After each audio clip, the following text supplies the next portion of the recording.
Hola, ¿cómo están? Estamos en el canal Sur o No Sur, ¿cierto? Psicología social en el sur de Chile. Bueno, el tema que vamos a tratar hoy es el tema de la Guerra Fría. Vamos a revisar, ¿cierto?, algunos puntos importantes de esta guerra y vamos a entender qué elementos transforman el pensamiento de la sociedad moderna a propósito de la Guerra Fría, ¿ok?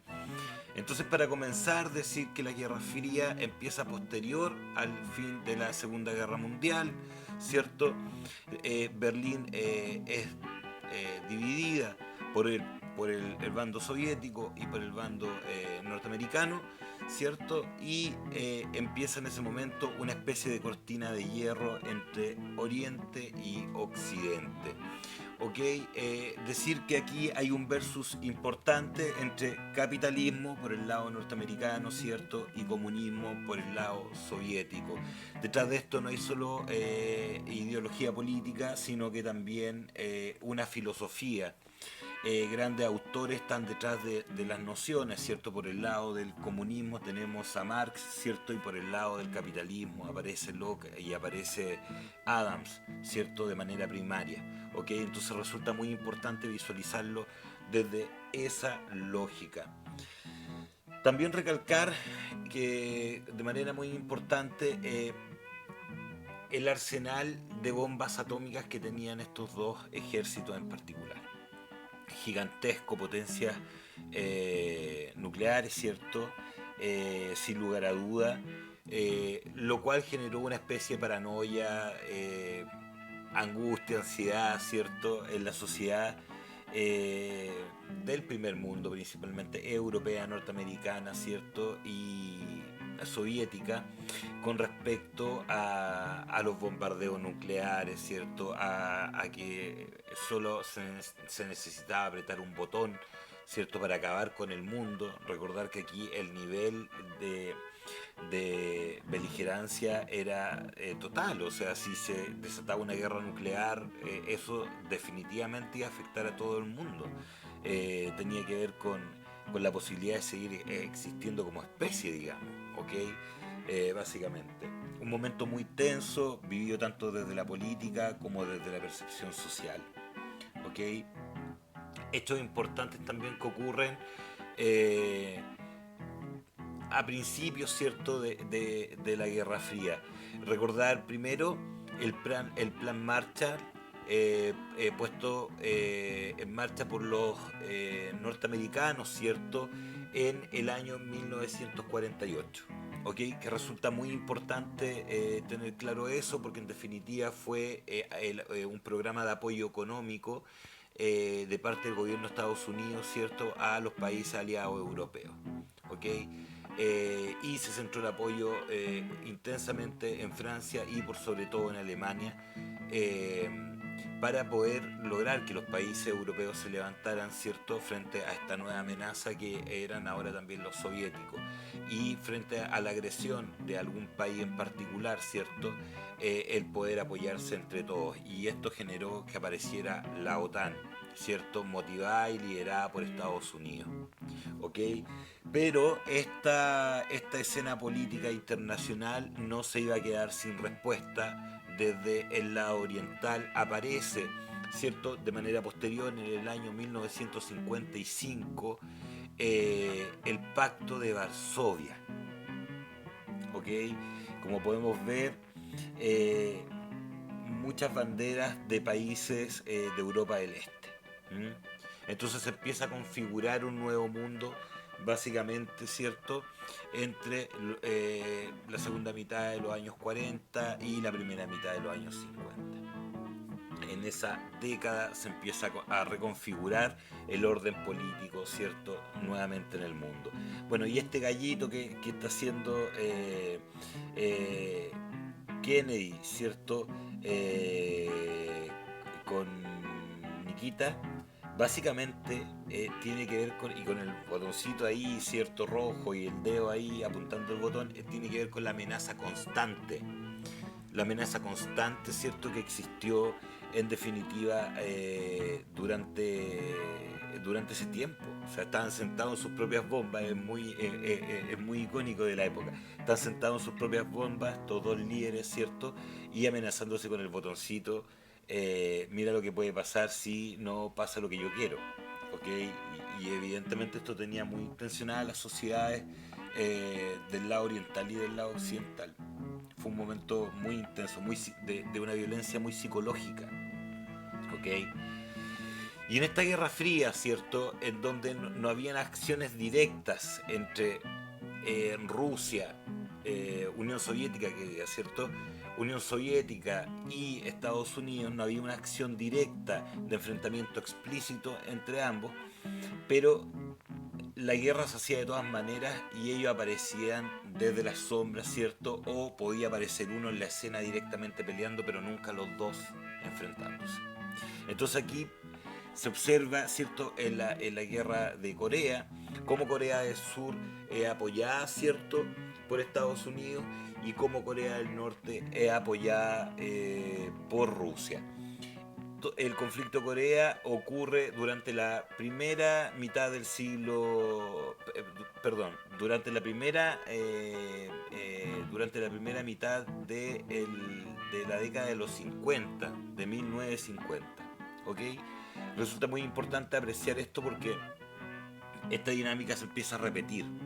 Esto de no ir a la guerra directamente, estar detrás apoyando a otro, que se van a enfrentar, ¿cierto? Y iba Rusia y apoyaba al que estaba del otro lado, y esto se dio en muchos lugares del mundo.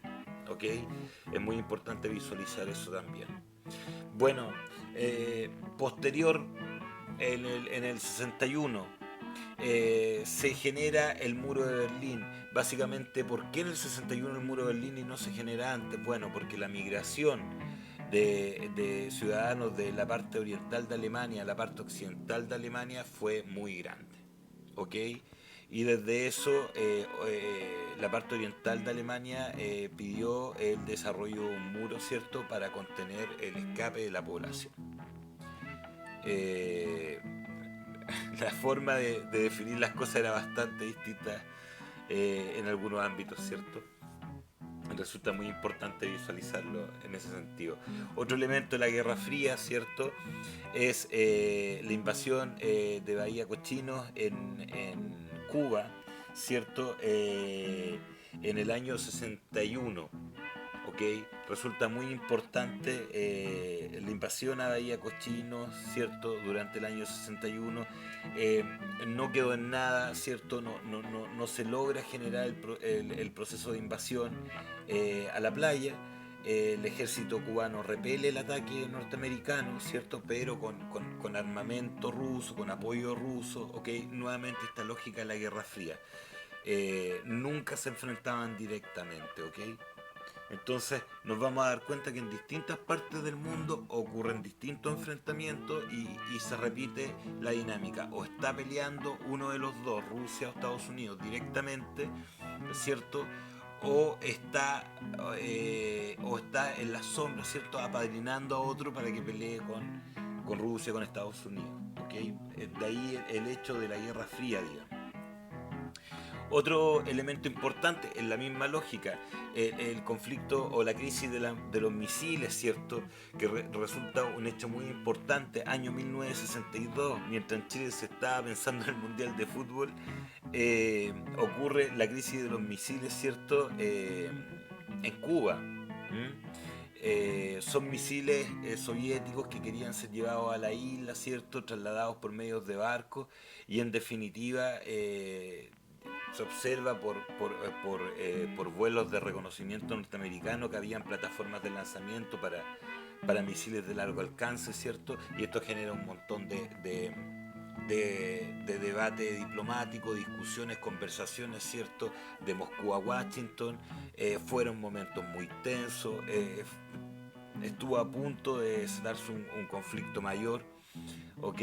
Pero en definitiva se calmaron los ánimos, se calmaron las aguas y todos quedaron en paz por un momento, porque esto de tensionar las relaciones, ¿cierto? Hasta los años 89, que es la caída del muro de Berlín, es una constante el 45 hasta el 89. O sea, es mucho tiempo en que la sociedad está muy tensionada por estos dos polos. ¿Mm? América Latina también sabe de eso, ¿ok? Entonces, nuevamente, aquí vemos a Estados Unidos peleando nuevamente de manera directa, ¿ok? Ahora en Vietnam. Resulta importante visualizar Vietnam, ¿cierto? De 1959, ¿cierto? A 1975. Este conflicto en particular, Vietnam fue apoyado, ¿cierto? Por los rusos nuevamente, y Estados Unidos fue al combate directamente, ¿ya? Bueno, Vietnam también estaba dividido, ¿cierto? Estados Unidos estaba apoyando a un sector de Vietnam, ¿cierto? Rusia estaba apoyando al otro sector de Vietnam, pero nunca pelean de manera directa. ¿Se dan cuenta? Se sigue repitiendo la misma dinámica, por eso Guerra Fría, digamos. ¿Ok? Eh, es muy interesante porque este fenómeno de ir uno directamente a la guerra y el otro a apadrinar, ¿cierto? Como en este caso los soviéticos apoyaron al Vietcong, ¿cierto? Eh, en el caso de la incursión rusa en Afganistán durante la segunda mitad del siglo XX, es Estados Unidos quien hace la especie, el padrino, por decirlo de alguna manera, ¿cierto? Del ejército afgano, apoyándolo con armas, ¿cierto? Con todo el material bélico para poder generar una resistencia de alguna manera, un combate mucho más equiparado. Eh, entonces, esta dinámica que vemos en Vietnam también ocurre, ¿cierto? Del otro lado, cuando Rusia va directamente al enfrentamiento en Afganistán, ¿cierto? Que por lo demás ocurre lo mismo, ¿cierto? Una guerra terrible, sangrienta, y Rusia se tiene que retirar, ¿cierto? En definitiva del territorio afgano. Acá ocurre lo mismo, ¿cierto? Estados Unidos, luego de invertir mucho dinero, muchos recursos, una guerra sangrienta, ¿cierto? Con material bélico terrible, en muchas ocasiones dirigido a la población común. eh, o sea, fue una guerra terrible, en ese sentido no cabe duda de eso. No. Pero lo que trato de explicar es que en definitiva lo que ocurrió con Vietnam también ocurrió del otro lado, ¿cierto? Con Afganistán. Eh, yo creo que eso es súper importante poder visualizarlo porque en definitiva tiene que ver con cómo la Guerra Fría iba cambiando los roles de alguna manera y se lograba configurar, ¿cierto? Para que nunca se vieran la cara directamente, ni Rusia ni Estados Unidos, pero que siempre estuvieran en un conflicto indirecto. Bueno, este conflicto indirecto, ¿cierto? Que no fue solo bélico, ¿cierto? Que ya nos dimos cuenta que es un conflicto que es diplomático, un conflicto que es bélico, pero también un conflicto que se emancipa a otros terrenos que uno no podría imaginar, ¿cierto? Bueno, evidentemente está la historia y uno lo reconoce, pero el conflicto llega hasta el tema de los deportes y principalmente en el ámbito de los Juegos Olímpicos. La relación del medallero, por ejemplo, ¿cierto? La competencia, algunas actividades en particular, como la gimnasia, ¿cierto? El atletismo, son elementos súper importantes para ambas potencias, ¿cierto? El lograr constituirse también como potencias deportivas. Aparece como algo muy importante. Cuba también trata de meterse dentro de la misma lógica, ¿ok? Aparece como un punto muy relevante también de cómo estos dos formatos de sociedad se mostraban ante el mundo. ¿Ok? Entonces no fue solo ir a la guerra, no fue solo la diplomacia para poder estar bien en cúpula, sino que también en la percepción social, en lo que represento, en cómo iconográficamente me veo. Eh, bueno, y los Juegos Olímpicos sirvieron mucho para poder presentar también, ¿cierto?, la tensión, el conflicto, el antagonismo de la Guerra Fría.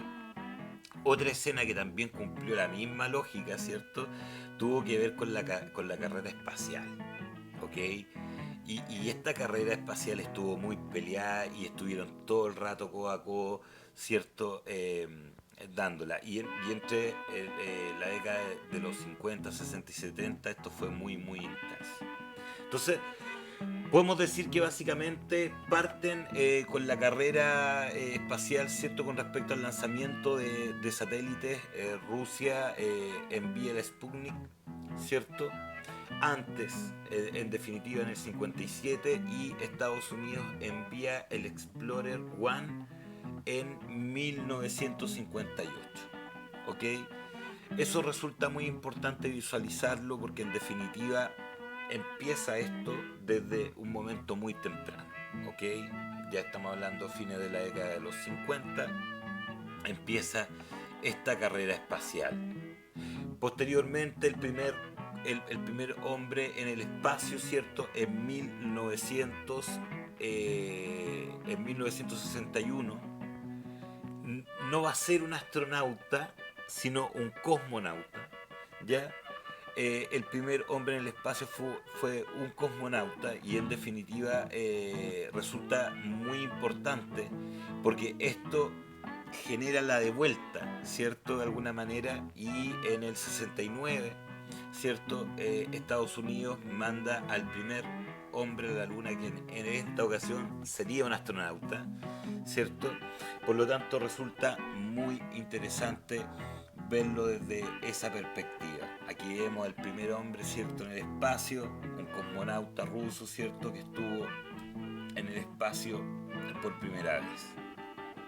Luego, los astronautas, ¿cierto?, de Estados Unidos llegaron a la Luna. Resulta muy importante visualizar cómo en distintas áreas y tan distintas como los deportes y la carrera espacial, ¿cierto?, la competitividad de ambos era impresionante. En distintos espacios trataban de generar esta tensión, ¿cierto?, esta competencia.